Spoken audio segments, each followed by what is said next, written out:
Good morning, boys and girls. Good morning, Taft Wizards. It's Mrs. Williams. Happy Tuesday.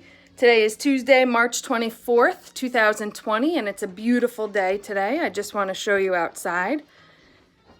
And if you have this kind of snow at your house, one of your activities today could be to go out and identify the tracks in the snow. In my front yard, you can see that I have some deer coming up to eat my bushes, which is fine. They're hungry. And even Archer likes to look at the deer and watch them. So I would like you to start with the Pledge of Allegiance. Please stand.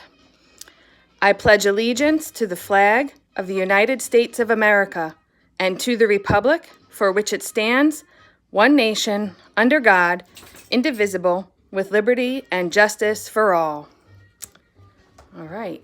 Thank you. Now I have another game that I would like to show you today. It is a math game, and it has to do with money and dice. So if you have, calm down parents, it's safe.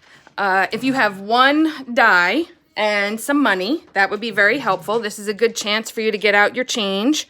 Mrs. Williams keeps her change in here. And after you play the game, one of the fun things you could do is count all of this change. So depending on your money skills, you might want to go through, separate your pennies, your nickels, your dimes, and your quarters. And I call this game First to a Dollar. So you could play with as many people as you like. You could also play First to 100 if you don't have money, and you can keep track of your rolls on paper. But basically, this is the game. And if you don't have dice, you can always play with cards, and because those are also numbers. So it's okay if you don't have a die. So you take a roll, and I have 4, so I would count out 4 pennies. That's me. And then my partner would take a roll. They have 1, so they get 1 penny. And then I would roll. Ooh, I have 6, so I have a nickel and a penny. And then my partner would roll a 3, so that would be 3 pennies. And then I would roll 3. I get 3 pennies. And as you see, once you start collecting the money, you can actually trade in for the bigger coins. So I know that I can trade in 5 pennies for a nickel. So I would trade in my 5 pennies and have a nickel. And then I have 2 nickels. I can trade in my 2 nickels for a dime. So this does take a little bit of teaching for the younger kids if you don't know your coins, but this is a great activity to learn your coins. And then you would just keep rolling, and the person that reaches $1 first wins. Oh, I have a 5, so I could just take a nickel.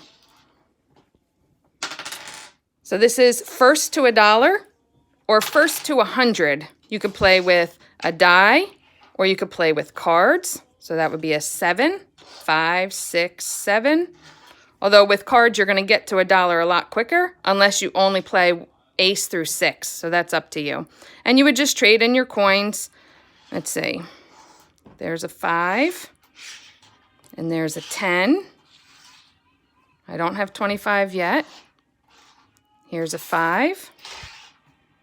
And here's a 10. And I would just keep rolling. There's a 5. I could trade in for a quarter. 10, 20, 25. That makes a quarter. And you can have somebody be the bank if you want, or you can each do your own. So that's First to a Dollar or First to 100, however you want to play. And then one other thought I had for today is I'd like to read you a book. Now, I'm not going to read the whole book because I did a little bit of research and I don't want to get in trouble for reading an entire book in one video. But the book that I found on my bookshelf, A is for America, an American Alphabet, written by Devin Scillian and illustrated by Pam Carroll. I thought I would read just a letter or two. So this is A. The United States of America was formed in 1776 out of 13 colonies that fought for independence from Great Britain. Compared to many nations around the world, the United States is relatively young.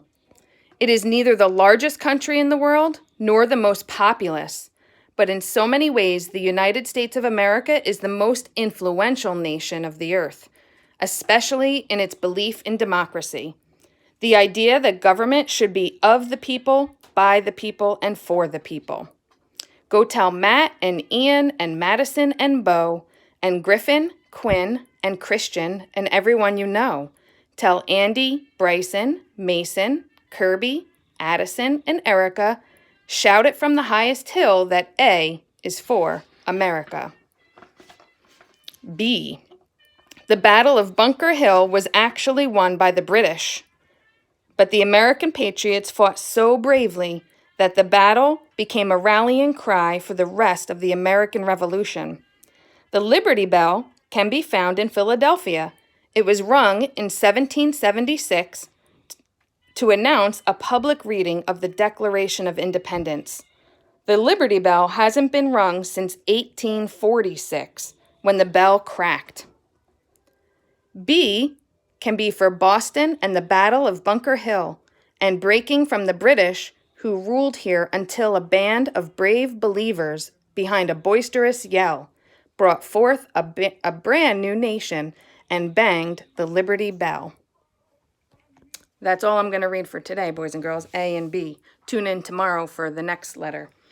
And our bravery, before the bravery quote, I also have 2 funny riddles for you. So let's see if you can guess these riddles. What type of bee can't make up his mind? So what type of bee cannot make up his mind? How about maybe? So if a bee can't make up his mind, we call him maybe. And your second riddle for today, what did the hamburger name its baby? What did the hamburger name its baby? And that would be Patty. The hamburger named its baby Patty, because the little hamburger is Patty. And our bravery quote for the day, boys and girls. Courage does not always roar.